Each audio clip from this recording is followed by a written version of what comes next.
வணக்கம். இன்றைக்கி நம்ம பார்க்க போகிறது சமணம் மற்றும் பௌத்தம். இது நிறையா பேர் படிக்காமல் விடுறாங்க. இதை விடவே கூடாது. நிறையா group 1, group 2, group 4 rare question கேட்குறாங்க. ரெண்டாவது, தமிழ்நாட்டில் சமணம் பௌத்தம் எங்கே இருந்துச்சு அப்படிங்கிற பகுதியெல்லாம் தெரியணும் அப்படின்னா முதல்ல சமணம் பௌத்தம் என்றால் என்னென்னு தெரியணும்.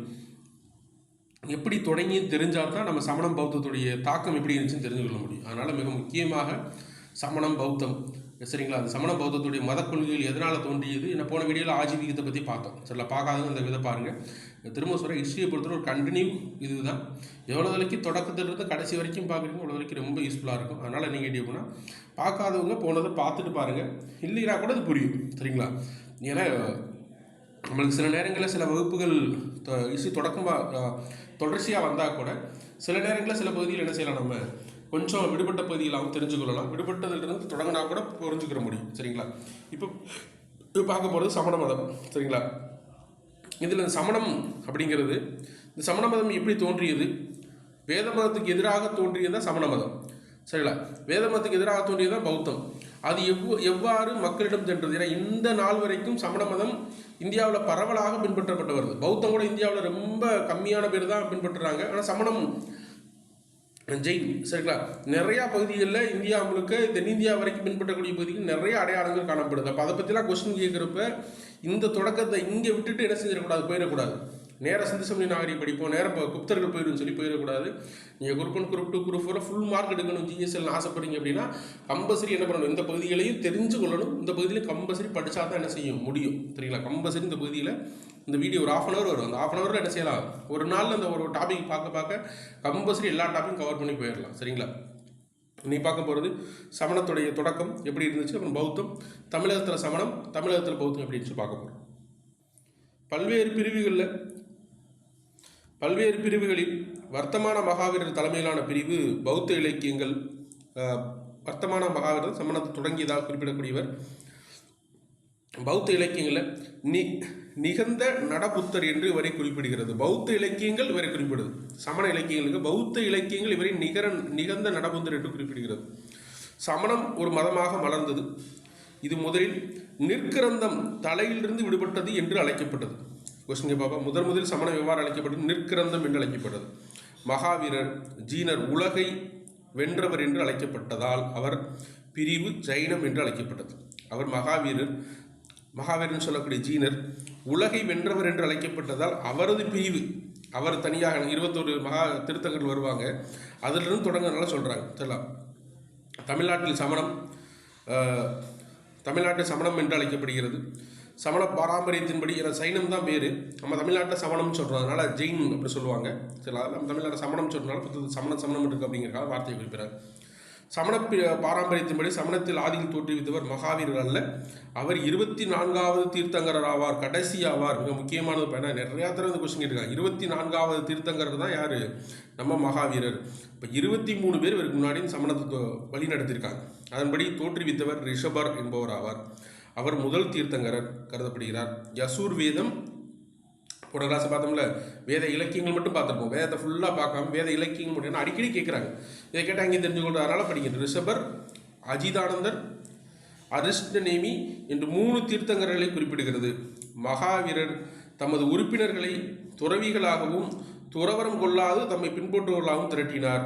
சரிங்களா? மகாவீரர் தம் உறுப்பினர் எப்படி திரட்டினார்? துறவிகளாகவும் ஒரு பக்கம் இருந்தாங்க, துறவரம் கொள்ளாது தம்மை பின்பற்றலாம் 2 பக்கம் பெற்றார். துறவிகளாகவும் இருக்கலாம், குடும்ப வாழ்க்கை நடத்தி கொண்டு என்ன செய்யலாம், நீங்கள் இதை பின்பற்றலாம் சொல்லி சொன்னார். மகாவீருடைய வாழ்க்கை, அவருடைய காலகட்டம் 540 வைசாலிக்கு அருகிலுள்ள குந்தக் என்ற கிராமத்தில் பிறந்தார். ஒரு கனசங்கத்தை ஆளும் குடும்பத்தை சேர்ந்தவர். இவரது தந்தை சித்தார்த்தர் ஞானத்ரீகா என்ற இனக்குழுவின் தலைவர். இவர் தந்தை பேர் சித்தார்த். அவர் என்ன கேட்டால் ஞானத்ரீகா ஒரு இனக்குழு இருந்துச்சு பார்த்தோம்ல, இப்போ பேரரசுகள் தோட்டத்தில் இனக்குழுக்கள் சொன்னோம்ல, அந்த இனக்குழுவுடைய தலைவராக இருந்தார். தாய் திரிசலை லிச்சாவி இளவரசி. அவர் லிச்சாவின் தலைவர். சேதக சகோதரியிடம் கூட மகாவீரர் தன் தாய் வழியில் மகதம், அங்கதம், விதேகம் ஆகிய நாடு ஆட்சியாளருடன் நெருங்கிய உறவினர். அதான் கேட்டால் அவர் ஒரு அரசர் வழி வந்தவர் தான் அப்படின்னு குறிப்பிட்றாங்க. சிறுவயதிலிருந்து ஆன்மீக வழியின்பால் ஈர்க்கப்பட்டவர். சரிங்களா? இவர் அப்படின்னு சொல்லி குறிப்பிட்றாங்க. அதை தொடர்ந்து தன் மரணத்திற்கு பிறகு அவருடைய தந்தை மரணத்திற்கு பிறகு தமது 30வது வயதில் வீட்டை விட்டு வெளியேறினார். உண்மையான ஞானத்தை தேடி 12 ஆண்டுகள் இது அடிக்கடி எத்தனை தடவை அலைந்தார் ஞானத்தை தேடினா 12 ஆண்டுகள். கடுமையான விரதத்தை மேற்கொண்டார், ஆடைகளை துறந்தார். இப்படி திரிந்த காலத்தில் கோசலா மஸ்காபுரியை சந்தித்து அவரோடு 6 ஆண்டு காலம் இருந்தார். கோசலா மஸ்காபுரி புத்தரை சந்தித்து 6 ஆண்டுகள் அவரோடு இருந்திருக்கார். சரிங்களா? கோசல மஸ்காபுரி அப்படின்னு சொல்லக்கூடியவர் ஆஜீவியத்தில் வருவார். இப்படி திரிய ஆரம்பித்த 13வது ஆண்டில் தன் 42வது வயதில், 30 வயது 12 வருஷம், அதுக்கு 42வது வயதில் வர்த்தமான ஞானத்தை அல்லது நிர்வாணத்தை அடைந்தார். பிறகு தீர்த்தங்கரான ஜீனர் வெற்றி பெற்றார் என்று மகாவீரர் என்றும் அழைக்கப்பட்டார். இவரது 30 ஆண்டு காலம் உபதேசம் செய்தார். செல்வர்களுக்கு மேட்டுக்குடியினரும் அவரை ஆதரித்தனர்.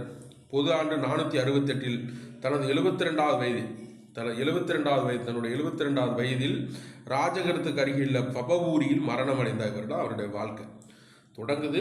வைசாலி கருவியில் குந்த கிராமத்தில் பிறந்தார். அப்பா பேர் சித்தார்த், அம்மா பேர் திரிசலா. 30 ஆண்டுகளுக்கு பிறகு 12 வயசுகள் என்ன செய்கிறாரு? தியானத்தை மேற்கொண்டார். அலைந்து திரிந்த பிறகு தன் 42வது ஞானத்தை அடைந்தவர் ஜீனர் என்று அழைக்கப்பட்டார். பிறகு 30 ஆண்டுகள் உபதேசம் செஞ்சது. 72வது வயதில் என்ன செய்கிறார்? இறந்து போனார் அப்படின்னு குறிப்பிடார். உண்ணாநோம்பிலிருந்து உயிர்நீத்ததாக அறியப்படுகிறது. அவரது மரணம் இறுதி விடுதலை சமணர்களுக்கு மகிழ்ச்சி நிகழ்வாகும். மகாவீரர் ஏராளமானோர் பின்பற்றினர். ஆரம்ப காலில் இவர் சமூகத்தின் பல்வேறு பிரிவிலிருந்து வந்தனர். எனினும் காலப்போக்கில் சமணம் வணிக வட்டிக்கு கடன் தருவோராகிய சமூகத்தினரோடு சுருங்கிவிட்டது. ரொம்ப முக்கியமானப்பா. சமண மதத்தை எல்லாரும் பின்பற்றல. கடைசி தொடக்கத்தில் எல்லாரும் வந்தாங்க. அரசர்கள் பின்பற்ற ஆரம்பித்தாங்க, விவசாயிகள் பின்பற்ற ஆரம்பித்தாங்க, எல்லா மதத்தையும் பின்பற்றாங்க. ஒரு குறிப்பிட்ட காலகட்டத்துக்கு அப்புறம் என்ன ஆகி போச்சு? அது வட்டிக்கு பணம் கொடுப்பவர்களும் வணிகர்கள் மட்டும் பின்பற்ற ஆரம்பித்தாங்க. அகிம்சையை சமணம் மிகவும் வலியுறுத்தியதால் வேளாண்மை மற்ற தொழில் அவர்களால் செய்ய முடியாமல் போனது. இத்தொழில் தெரிந்தோ தெரியாமலோ உயிர்களை கொள்ள நேரலாம் அப்படிங்கிறக்காக என்ன செய்யக்கூடாதுன்னு சொல்லிச்சு. மகாவீரர் மறைவிற்கு பிறகு 500 ஆண்டுகள் கழித்து சுமார் 79, அதாவது பிசியில் அவர் பிறந்தது. அதுக்கிட்ட எங்கே வந்துடுறாங்க? ஏடியில் வர்றாங்க. அதாவது கிமுவில் ஆரம்பித்து கிபி, கிமு இல்லாமல் கிபி அப்படின்னு சொல்கிறாங்க. கிபி 79 82 சமணத்தில் ஒரு பிளவு ஏற்பட்டது. மகதத்தில் கடும் பஞ்சம் பாதிக்கப்பட்டதாக மகதை பற்றி பார்ப்போம். பத்திரபாகு தலைமையில் சில சமண துறவிகள் தமது கடும் விரதத்தை தொடர்ந்து பின்பற்றுவதற்காக தெற்கு நோக்கி சென்றார்கள். அவர் உடைகள் எதுவுமின்றி இருந்தார்கள். அவர்கள் திகம்பரர்கள் என்று அழைக்கப்பட்டார். நல்லா புரிஞ்சுங்க. பத்திரபாகு தலைமையில் சமண துறவிகள் கடும் விரதத்தை மேற்கொண்டு தெற்கு நோக்கி சென்றார்கள். அவர்கள் யார் அழைக்கப்பட்டார்கள்? திகம்பரர்கள் என்று அழைக்கப்பட்டார்கள். வெளியே ஆடையாக அல்லது நிர்வாணமானவர்கள் என்று அழைக்கப்பட்டார்கள். மற்றவர்கள் வடக்கிலே இருந்துட்டாங்க. மகதத்தில் ஏற்பட்ட பஞ்சத்தினால கொஞ்சம் பேர் பிரிஞ்சு பின்னாடி தெற்கு நோக்கி வந்துட்டாங்க. அவங்க தான் யார்? நிர்வாணம் அடைந்தவர்கள் அல்லது முக்கியமாக அவங்க பேர் திகம்பரர்கள் என்று அழைக்கப்பட்டார். ஸ்தலபத்திரர் தலைமையில் மகத்திலே இருந்தவர்கள் வெள்ளையாடை உடுத்தினார்கள். அவர் சுதேம்பரர்கள் என்று அழைக்கப்பட்டார். வெள்ளையாடை உடுத்தியவர்கள் என்று அழைக்கப்பட்டார். இந்த பிளவு மதத்தில் சமணத்தை பிளவுபடுத்தியது. சமணம் கொஞ்சம் வீக்காயிருச்சு சொல்கிறாங்க. அதுக்கடுத்து எனினும் குஜராத், ராஜஸ்தான், மத்திய பிரதேசம், ஒடிசா, கர்நாடகா ஆகிய இடங்களில் தீவிரமாக சமணத்தை பின்பற்றுகின்றனர். பத்திரபாகு மரணமடைந்த பிறகு ஸ்வஸ்தலபத்திரர் பாட்டலிபுத்திரர் பெரிய மாநாட்டை கூட்டினார். பத்திரபாகு தெற்கில் வந்தார். அவர் மறந்த பிறகு ஸ்வஸ்தலபத்திரர் என்ன பண்ணார்? ஒரு மாநாட்டை கூட்டினார். இது சமண நெறிமுறைகளை தொகுத்து 12 அங்கங்கள், இதுதான் முக்கியமான அவங்களுடைய புத்தகம், 12 அங்கங்கள். இதை போன்ற மற்றொரு மாநாடு 5ஆம் நூற்றாண்டில், அதான் 500கள், அதுதான் 400 to 500 காலகட்டத்தில், 400 to 500 கிமுல அவர் பிறந்தது. கிபியில் குஜராத்தில் உள்ள வல்லாபியில் நடந்தது. முதல் மாநாடு எங்கே நடந்தது? முதல் மாநாடு பெரிய மாநாட்டை நடத்தினார் பாடலிபுத்திரா. முதல் சமண மாநாடு கேட்டாங்கன்னா பாடலிபுத்திரா. 2வது சமண மாநாடு கேட்டாங்கன்னா வல்லாபி. அது 12 உப அங்கங்கள் சேர்க்கப்பட்டது. ஃபஸ்ட்டு 12 அங்கங்கள், அதுக்கடுத்து உப அங்கங்கள் சேர்க்கப்பட்டது. இச்சமணத்துறவின் மத நூல்களை எழுதியதோடு மதச்சார்பற்ற இலக்கியத்தையும் வளர்த்தனர். அச்சரங்க சூத்திரம், சூத்திர கிருதங்கம், கல்ப சூத்திரம் ஆகிய மிக தொடக்க கால சமண நூல்கள். இக்காலகட்டத்தை சேர்ந்த சமண நூல்கள் பெரும்பாலும் எளிய மக்களின் மொழியான அர்த்தமகதி மொழியில் எழுதப்பட்டவை. மிக முக்கியமானதுப்பா. தொடக்க கால சமண நூல்கள் சமஸ்கிருதத்தில் எழுதப்பட்டவை அப்படின்னு சொல்லி வார்த்தை கொடுப்பாங்க. இல்லை, எந்த மொழியில் எழுதப்பட்டது? அர்த்தமகதியில் எழுதப்பட்டது. சரிங்களா? ஏன்னா மக்களுடைய மொழியில் தான் பிரச்சாரம் செஞ்சாங்க. அதனால் சமணத்துக்கும் பௌத்தத்துக்கும் நிறையா பேர் போகிறதுக்கு காரணமே மக்களுடைய மொழியாக இருந்ததுன்னு சொல்கிறாங்க. சரிங்களா? அதுக்கடுத்து சமண தத்துவங்கள். சமணத்தின் மையமான தத்துவம் அகிம்சை. சமண வலியுறுத்திய அளவிற்கு அகிம்சையை வேறு எந்த மதமும் வலியுறுத்தவில்லை. அது மனித உணர்ச்சிகளையும் விமர்சித்தது. மனித உணர்ச்சிகள் இருக்கக்கூடாதுன்னு சொல்லிச்சு. சமணம் கடவுளின் இருப்பை மறுத்தது. கடவுள் இல்லைன்னு சொல்லிச்சு. அந்த தொடக்க கட்டங்களில் சமணத்தில் உருவ வழிபாடு கிடையாது. கடவுள் வழிபடுவதோ வேள்விகள் செய்வதோடு முக்தி பெற முடியாது. எளிமையான ஒழுக்கமிக்க வாழ்க்கை மேற்கொள்வதன் மூலமாகவே ஒருவர் துன்பங்களில் தப்ப முடியும் என்று வலியுறுத்தியது. சார் ரொம்ப தீவிரமான அகிம்சை, உருவ வழிபாடை எதிர்த்தல். ரெண்டாவது என்னது, ஒருத்தர் முக்தி பெறணும் அப்படின்னா எளிமையான ஒழுக்க நெறியோடு வாழணும் அப்படிங்கிறது தான் சமணத்துறை மிக முக்கியமான கொள்கையாக இருந்தது. மகாவீரர் வேதங்களின் அதிகாரத்தை நிராகரித்தார், வேதங்களை எதிர்த்தார். வைதீக மறுக்கும் மதம் சமணத்தின்படி உலகிற்கு தொடக்கமும் முடிவும் கிடையாது, அது என்றும் நிலைத்திருக்கும். உலகம் என்னைக்கு அழிய போகிறதில்லை, வேத மதம் அழிஞ்சுன்னு சொல்லுச்சு. இது என்ன என்னைக்குமே அழிய போகிறதில்லை, எப்போவுமே இருக்குன்றாங்க. அது தொடர்பான வளர்ச்சிக்கும் வீழ்ச்சியும் சந்திக்கும். சமணம் இருபொருள் வாதத்தை முன்வைத்தது. அதாவது அங்கே பொருள் முதல் வாதம் சொல்லி பார்த்தோம் பார்த்தீங்களா, ஆஜீவிகம் என்ற மதத்தில் பார்க்கணும் பாருங்கள், சரிங்களா. இதில் என்ன கேட்டால் இருபொருள் வாதம். அப்புறம் என்னது, ஆன்மா ஜீவன், பொருள் அஜீவன் உருவான், இவ்விரண்டும் காலவரையற்றி ஜீவனும் அஜீவனும் இணையும் போது கர்மாவினை உண்டாகிறது. இது பிறப்பு இறப்பு என்ற முடிவற்ற சுழற்சிக்கு இட்டு செல்கிறது. கர்மாவில் ஒருவர் விடுபட வேண்டும் என்று குறிப்பிடுகிறார். ஒருவர் விடுபட வேண்டும் எனால் என்ன பண்ணுமா எனில் அவர் கடுமையான துறவரங்களை என்ன செய்ய வேண்டும், சரிங்களா, மேற்கொள்ள வேண்டும். உடலில் வருந்தி நோன்புகளை மேற்கொள்ள வேண்டும். ஆகவே சமண மதத்தை தோற்றுவித்தவரை துறவிகளால் மட்டுமே பிறப்பு இறப்பு என்ற சூழலிலிருந்து விடுதலை பெற முடியும். சரிங்களா, சமண மதத்தை பொறுத்தவரை யார் தான் ஒருத்தர் விடுதலை பெற முடியும், இந்த பிறப்பிலிருந்து சரிங்களா கடுமையான விரதத்தை மேற்கொள்ற மட்டும் விடுதலை அடைய முடியும் அப்படிங்கிறது கொள்கையாக இருந்தது. அதுக்கு சமண மதத்தின் கொள்கைகளில் 3 கடைபிடிக்க வேண்டியது: நன்னம்பிக்கை, சம்யோக் தர்ஷன, நல்லறிவு, சம்யோக் ஞானம்னு அறிவு சொல்லும்ல, நன்னடத்தை, சம்யோக் மகாவர்தா அப்படிங்கிறது. நன்னடத்தை அப்படிங்கிறது 50 சூளுரைகள். சரிங்களா, என்ன செய்யணும், கொல்லாமை, கல்லாமை, பொய்யாமை, பொருளடக்கம், பொருள் பற்றின்மை. அஹிம்சா, அஸ்தேயா, சத்தியானா உண்மை, சத்தியம் சொல்றோம்ல, பிரம்மச்சரியா, அபரிகா அப்படிங்கிறது இருந்துச்சு. அஹிம்சா, 5 சப்தங்களும் துறவிகளும் துறவி அல்லாதவர்கள் அனைவருமே பொதுவானவை. மற்றவர்கள துறவிகள் இந்த 5ஐயும் மிக கடுமையாக கடைபிடிக்க வேண்டும். சமணம் அதிக முக்கியத்துவம் கொடுத்தது அஹிம்சைக்கு. மதத்தை தீவிரமாக கடைபிடித்தவர்கள் தங்கள் அறியாமல் கூட சிறு பூச்சிகளை கூட என்ன செய்யக்கூடாது, மூச்சோடு இழுத்து விடக்கூடாது என்று வாயை மூக்கியும் துணியால் மறைத்து கொள்வர். எறும்பு போன்ற சிறு பூச்சியை கூட மிதித்து விடக்கூடாது என்ன செய்வாங்க, பெருக்கி விட்டுட்டு தான் என்ன செய்வாங்க, பெருக்கியபடியே செல்வாங்க. தெரியல, அது வீதிகளை பெருக்கினபடி தான் செய்வாங்க, எதையும் மிதித்து கொண்டுவிட அப்படிங்கிற. வேளாண் முதலிகளில் உயிருள்ள ஜீவன்களை கொல்லவோ காயப்படுத்தவோ நேரலாம் என்பதால் சமணர்கள் அவற்றில் ஈடுபட முடியவில்லை. எனவே அவர்கள் வியாபாரத்தில் வட்டிக்கு பணம் கொடுப்பதில் ஈடுபட்டு அவற்றில் சிறந்து விளங்கினார்கள். இதன் காரணமாக நகரமயமாத்தோடு மிக முக்கியமான தொடர்பு கொண்டவர்களானார். தெரியல, சமணத்தை பின்பற்றியவர்கள் நகரப்பகுதிகளில் பெரும்பாலும் காணப்பட்டாங்கன்னு சொன்னாங்க. சமணம் ஒரு சமத்துவமான மதம். அது பிறப்பின் காரணமாக எந்த ஒரு ஏற்றத்தாழ்வையும் அனுமதிக்கவில்லை. சமூகத்தில் ஒருவருடைய தகுதி நிலையை முடிவு செய்வது அவர் செயல்கள் தானே தவிர பிறப்பால் அல்ல என்று கூறுகிறது.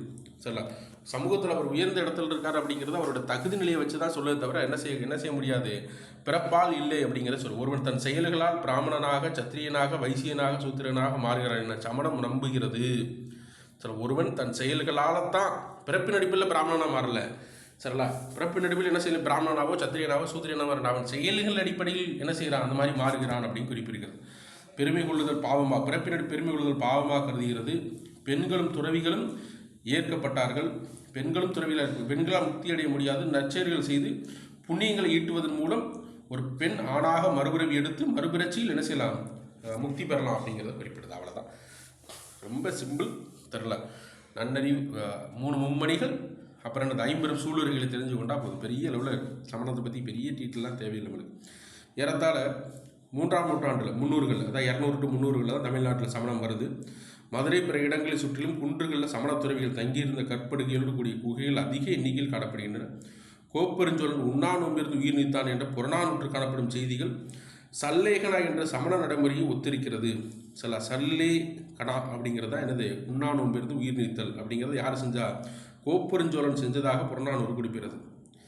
தொடக்க கால தமிழ் இலக்கியத்தில் சமணத்தின் வலுவான தாக்கத்தை உணர முடியுது. நாலடியார் யாரால், சமண முனிவர்கள். பழமொழி 400 சமணத்தை சேர்ந்தவதாக எழுதப்பட்டது. சீவக சிந்தாமணி யார் எடுத்தெடுத்து சமண மதத்தை பின்பற்றியவர். யாப்புருங்கல காரிகை, நீலகசி போன்ற தமிழில் முக்கியமான சமண நூல்களாக குறிப்பிடப்பட்டது. பொது ஆண்டு, அதாவது கிபி 470 மதுரையில் வஜ்ரநந்தி என்பவரால் திராவிட சமண சங்கம் நிறுவப்பட்டது. 470 ஞாபகம், 470 கிபி 470. இவர் பூஜ்யபாதர் என்பவரின் சீடர். தமிழ்நாட்டில் பல கோயில்கள் கட்டப்பட்டன. காஞ்சிபுரம் அருகே அழகான மேற்கூரை ஓவியங்கள் உள்ள திருப்பதி குன்றம் கோவில் இத்தகைய சமண கோயில் ஒன்று காஞ்சிபுரத்தின் சமண காஞ்சி எனப்பட்டது அப்படின்னு குறிப்பிட்றாங்க.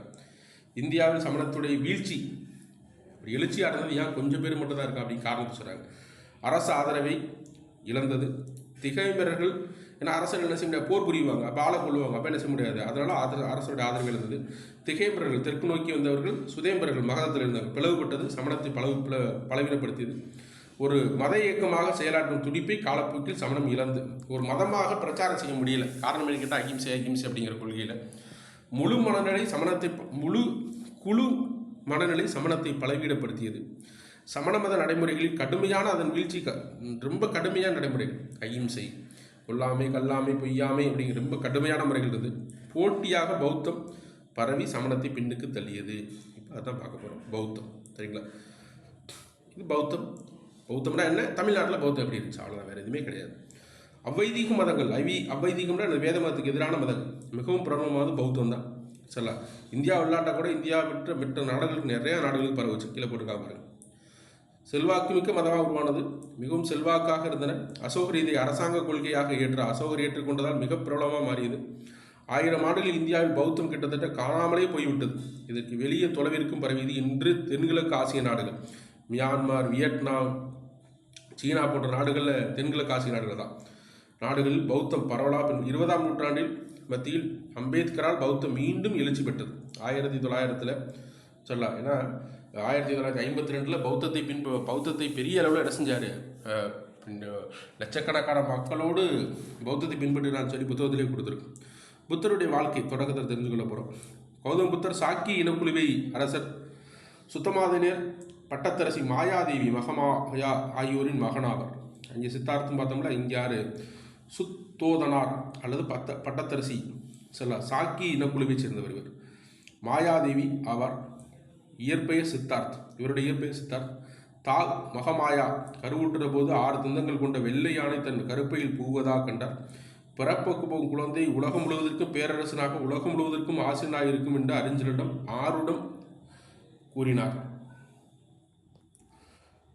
மகமாயா தன் தாய் வீடு செல்லும் வழியில் கபிலவஸ்துக்கு அருகில் லூம்பினி எனும் ஒரு பூங்காவில் சித்தார்த் பிறந்தார். கௌதம புத்தருடைய பேர் என சித்தார்த். பட்டத்து இளசரா வளமான வாழ்ந்தபோது யசோதராவை மணந்தார். ராகுலன் என்ற மகன் பிறந்தார். ஒரு நாள் தனது தேரோட்டி ஜன்னாவுடன் தேரில் அரண்மனை விட்டு வெளியே சென்றபோது ஒரு கிழவரையும் நோயாளியையும் இறந்த உடலையும் ஒரு பிச்சை எடுக்கும் துறவியையும் பார்த்தார். முக்கியமான வாழ்வில் ஏற்பட்டது. என்ன செஞ்சிருக்காரு, தேரோட்டு வெளியே போகிறப்ப ஒரு அரண்மனையில் விட்டு என்ன செய்கிறப்ப ஒரு கிழவரை பார்த்துருக்காரு, ஒரு நோயாளியை பார்த்துருக்காரு, ஒரு இறந்த உடலை பார்த்துருக்காரு, பிச்சை எடுக்கும் துறவியை பார்த்துருக்காரு. இந்த துன்பங்களை கண்டு வேதனை அடைந்தவர் நிரந்தரமான உண்மையை தோடி வாழ்வில் என்னதான் அப்படின்னு நள்ளிரவு வீட்டை விட்டு வெளியேறினா அவருக்கு பிரியமான குதிரையான காந்தகா கூட்டப்பட்ட தேரோட்டி சன்னாநகருக்கு வெளியே வெகு தொலைவில் ஓட்டி சென்றார். சித்தார்த்தன் முடியை வெட்டி களையப்பட்ட தன் உடை நகைகளோடு தந்தைக்கு கொடுத்து அனுப்பினார். இது பேர் தான் மகா பிரஸ்கிரமணா என்று அழைக்கப்படுகிறது. கேட்பாங்கப்பா, இந்த நிகழ்வை நடத்திய பிரஸ்கிரமணா என்ற நிகழ்வை நடத்தியது யார் அப்படின்னு கொஸ்டின் கேட்பாங்க. யார் நடத்தினா? புத்தர் தான் நடத்தினார். சித்தார்த் அவர் முடியலை வெட்டி கொண்டு அப்புறம் என்னது களையப்பட்ட தன் உடையெல்லாம் அழுத்து கொடுத்துட்டு நகையெல்லாம் எடுத்து கொடுத்து செய்கிறார். அந்த நிகழ்வுக்கு பேர் தான் என்னது மகாபிரஸ்கிரமணா என்று அழைக்கப்பட்டது. ஞானத்தை தேடி அழிந்த சித்தர் அலார கலாமா என்பவரிடம் சீடராக இருந்தார். மிக முக்கியமானதுக்கு அலார கலாமா அப்படிங்கிற சீடராக இருந்தார். உத்தக ராமபுத்திரர் என்ற துறவியரிடம் வழிகாட்டுதல் பெற்றார். இவருடைய பாதைகளுள் சித்தார்த்துகளுக்கு மனநினைவை தரவில்லை. உத்தக ராமபுத்தர் என்ற துறவியிடம் வழிகாட்டுதல் பெற்றார். இவங்க 2 பேர் யார், புத்தருடைய அதாவது கௌதம புத்த சித்தார்த்துடைய குருவாக அழைக்கப்படக்கூடிய கடுமையான விரதங்கள் மேற்கொண்டு ஒரு கட்டத்தின் சாவின் விளிம்பிற்கே சென்றார். சித்தார்த் ஒரு நாள் பால் விற்கும் பெண்மணியான சுஜாதா என்பவரிடம் பாலில் சமைத்த சோறை ஒன்றுவிட்டு புத்தகையா ஒரு அரச மரத்தின் தியானம் செய்ய ஆரம்பித்தார். 49 நாள் மண்டலம் சுரம்ல பிறகு தமது 30வது வயதில் ஞானத்தை அடைந்தார். அதிலிருந்து புத்தர் ஞானம் அடைந்தவர் என்று அழைக்கப்பட்டார். வாரணாசிக்கு அருகிலுள்ள சாரநாத் என்ற மான் நிறைந்த ஒரு காட்டில் அவர் தனது உபதேசத்தை அளித்தார். அது தர்ம சக்கர பரிவர்த்தனை. இந்த இன்சிடென்ட் பேர் என்னது, தர்ம சக்கர பரிவர்த்தனை. அவர் ஆடைகளை கலந்து வீட்டை விட்டு சென்றது மகாபிரசிக்கிரமணா அப்படின்னு சொல்லுவாங்க. இதில் 2 இன்சிடென்ட் மிக முக்கியமானது. முதல் உபதேசத்துக்கு பேர் என்ன, தர்ம சக்கர பரிவர்த்தனா எனப்படுகிறது. ஓகே, அவர் என்ன செஞ்சார், 4 சிறந்த உண்மைகளை பற்றி பற்றியும் பின்னாடி என்ன 4 உண்மைன்னு பார்ப்போம். 4 சிறந்த உண்மைகளை பற்றியும் மத்திம பாதை பற்றியும் பேசினார். பின்னாடி பார்ப்போம். அவர் சங்கத்தை அமைத்து தன் கருத்துக்களை கூட்டத்தை கூட்டி அந்த கூட்டத்தில் இருக்கிற கருத்துக்களை வெளியே போய் சொல்லணும்னு சொன்னார். புத்தரும் அவருடைய சீடர்களும் 8 ஆண்டுக்கு 8 மாதங்கள் பயணம் செய்தனர். மழைக்காலத்தின் போது 4 மாதங்கள் மட்டுமே ஒரு இடத்தில் தங்கினர். தனது 80ஆம் வயதில் குஷிநகர், அங்கே பார்த்தோம்னா அங்கே பவுநகர்னு சொல்லுவோம், குஷிநகர் பரிநிர்வாணம். இந்த இன்சிடென்ட் பேர் என்னது? பரிநிர்வாணம்னா இறக்கிறது. சரிங்களா? 3 இன்சிடென்ட்டுக்கு காலவரிசை கூட கேட்கலாம். சரிபுத்ரா, மகா பொக்காலனர், மகா சாக்காயானர், ஆனந்தர் புத்தரின் முக்கியமான சீடர்கள் ஆவார். புத்தரை அரசர் முதல் எளிய மக்கள் வரை ஏராளமானவர் என்ன செஞ்சாங்க? பின்பற்றினாங்கன்னு சொல்லியிருக்கிறாங்க. பௌத்த புத்தரின் மரணத்திற்கு பிறகு பௌத்தத்தின் விதிகள் மற்ற விஷயங்களும் பௌத்த சங்கங்களில் முடிவு செய்யப்பட்டன. காலப்போக்கில் 4 பௌத்த சங்கங்கள் நடந்தன. முதல் பௌத்த சங்கம் புத்தரின் மரணத்திற்கு பிறகு அஜாத் சத்ரு காலத்தில் ராஜகிருகத்தில் நடைபெற்றது. அங்கே பாடலிபுத்திரான்னு பார்த்தோமா, அப்புறம் வல்லாபின்னு பார்த்தோமா. இங்கே என்னது? முதல் ராஜகிருகம். அதுக்கடுத்து உபாலி தலைமை தாங்கினார். இச்சங்கத்தில் உபாலி வினய பீடகத்தை வாசித்தார். இதுதான் அவங்களுடைய அங்கம் 12 அங்கம் சொல்லிங்க வினய பீடகம். ஆனந்தர் சுத்த பீடகத்தை வாசித்தார். உபாலி மற்றும் என்னது? உபாலி தான் தலைமை தாங்கினவர். அவர் தான் வினய பீடகத்தை வாசித்தார். அதான் புனித நூலாக அறியப்படக்கூடியது. 2வது பௌத்த சங்கம் புத்தரின் மரணம், அதாவது பரிநிர்வாணத்து 100 ஆண்டுகளுக்கு பின் வைசாலியில் நடந்தது. பௌத்த மதம் ஸ்வஸ்திரணிகன் அல்லது பெரியோரின் உபதேசங்களை நம்புவோர் என்றும் மகா சாங்கிகா அல்லது பெரும் குருவினர் என்றும் 2 பிரிவுகளாக பிரிந்தது. 3வது சங்கம் பாடலிபுத்திரால் நடந்தது. இது அசோகர் கூட்டினார். மிக முக்கியமானது அசோகரை பார்ப்போம். ஸ்வஸ்திரவதிகள் தம்மை வலுவாக நிறுவி கொண்டு விட்டார்கள். இந்த வஸ்திரவதிகள்னு சொல்கிறாங்கல்ல, இந்த ஸ்வஸ்திரவதிகள் அப்படி சொல்லக்கூடியவர்கள் என்ன செஞ்சாங்க? முழுவதுமாக தங்கள் நிறுவி கொண்டனர். அவர்கள் தமக்கு எதிரான கருத்தில் கொண்டவரை மதத்திலிருந்து நீக்கினர். அபிதம பீடகம் கதவந்தி என்ற அபிதம பீடகத்தில் கதவந்தி என்ற பகுதி என்ன செய்யப்பட்டது? சேர்க்கப்பட்டது. ஜாதக கதைகள் இது தேவையில்லை நம்மளுக்கு. 4வது பௌத்த சங்கம் கனிஷ்கர் காலத்தில் காஷ்மீரில் நடந்தது. ஸ்வஸ்திரவாதிகள் என்பது பௌத்தத்தின் முக்கியமான பிரிவினர். இப்பிரிவின் கொள்கை மகாபாஷியாவில் தொகுக்கப்பட்டன அப்படின்னு சொல்லி குறிப்பிட்டாங்க. மகாபாஷியா அப்படிங்கிறது புத்தத்துடைய முக்கியமானது. பௌத்தத்துடைய பிரிவுகள் பாருங்கள், என்னென்ன பிரிவுகள்? மகா சங்கிகர்கள் இங்கே பார்த்தோம். ஸ்வஸ்திரவாதிகள் தவிர சர்வஸ்தவாதிகள் ஆகியன பௌத்தத்தின் முக்கியமான பிரிவுகளாக உருவாகின. மகா சங்கிகர்கள் சர்வஸ்தவாதிகள் மத்தியில் புதிய கருத்துக்கள் உருவாகின. பௌத்தத்தில் மகாயானம் ஈனயானம், பெரிய பாதை சிறிய பாதை எனும் உருவாக்கம் இட்டு சென்றது. இவங்கெல்லாம் சேர்ந்து மொத்தமாக சேர்ந்து என்ன செஞ்சாங்க? மகாயானம் ஈனயானம் சொல்லி 2 பிரிவுகள் உருவாக்கிட்டாங்க. மகாயானம் செல்வாக்குப்பட்டது. பௌத்த கல்வி மக்கிய மையமாக இருந்த நாலந்தா பல்கலைக்கழகம் மகதத்தில் பீகாரில் இருக்கக்கூடியது. இது வங்காளத்தைச் சேர்ந்த பாலவம்ச அரசர்களால் ஆதரிக்கப்பட்டது. மகாயானம் சீனா, ஜப்பான் போன்ற நாடுகளுக்கு பரவியது. ஈனயானம் இலங்கை, பர்மா, தாய்லாந்து முதலான நாடுகளுக்கு பரவியது. சரிங்களா? மகாயானம் சிலை வழிபாடு, ஈனயானம் தியான வழிபாடு. சரிங்களா? குப்தர் ஆட்சி காலத்து இறுதியில் வஜ்ராயானம் என்ற இடிமின்னல் பாதை உருவானது. இது வங்கம், பீகார் பகுதியில் செல்வாக்கு பெற்று விளங்கியது. சரிங்களா? உள்ளூரில் புராதான பண்பாடுகள் தாக்கம் 11ஆம் நூற்றாண்டு, அதாவது 1000 கிபி 1000 சில திபெத்திற்கு பரவியது. பீகாரின் விக்ரமசீலா பல்கலைக்கழகம் வஜ்ராயன பௌத்தத்திற்கு முக்கிய கல்வி மையமாக இருந்தது. பீகாரில் உள்ள விக்ரமசீலா பல்கலைக்கழகம், நாலந்தா பல்கலைக்கழகம் மகாயானத்திற்கு, விக்ரமசீலா பல்கலைக்கழகம் எதுக்கு? வஜ்ராயானத்துக்கு மிக முக்கியமாக இருந்தது. சரிங்களா? இந்தியாவில் பக்தி இயக்கத்தின் எழுச்சி காரணமாக பௌத்தம் வீழ்ச்சி அடைந்தது. சரிங்களா? ஏன்னா 10ஆம் நூற்றாண்டுகளில் முழுவதுமாக 10-11ஆம் நூற்றாண்டுகளில் முழுவதுமாக பக்தி இயக்கம் வர ஆரம்பிச்சிருச்சு. சரிங்களா? வந்தாரம்பு மொத்தமாக வீழ்ச்சி அடைய ஆரம்பிச்சிருச்சு. சரிங்களா? விரைவிலே பௌத்தம் இந்து மதம் உள்வாங்க முனைந்தது. இது பாரம்பரிய புத்தர் விஷ்ணுவுக்கு அவதாரமாக சில பாரம்பரியங்களில் புத்தர் விஷ்ணுவுக்கு அவதாரமாக கருதப்படுகிறார் சொல்லி முடிச்சிட்டாங்க. பௌத்த இலக்கியங்கள் தொடக்கத்தில் பாலி மொழியில் எழுதப்பட்டன. பாலி பௌத்த சட்டங்கள் திரிபீடங்கள் 3 கூடைகள் என்றும் அழைக்கப்பட்டன. வினய பீடகம், சுத்த பீடகம், அபிதம பீடகம். பார்த்தோம்ல வினய பீடகம் ஃபஸ்ட்டு பார்த்த வினய பீடகம் சொல்லி வினய பீடகம் பார்த்தோம்ல, உபாலி வாசிச்சாரு அப்படின்னு சொல்லி பார்த்தோம்ல. துறவரம் குறித்த விதிகளை கூறுகிறது, ஒழுக்க நெறிகளை கூறுவதாகிறது. சுத்த பீடர் அல்லது வினய பீடகம் துறவரம் ஒழுக்கத்தை பற்றி சொல்லக்கூடியது. தெரியலாம். சுத்த பீடகம் புத்தரின் போதனைகளை குறிப்பிடக்கூடியதாக இருக்கு. தெரியலாம். அபிதம பீடகத்தில் பௌத்தம் தத்துவம் பற்றி பேசுகிறது. தெரியலாம்.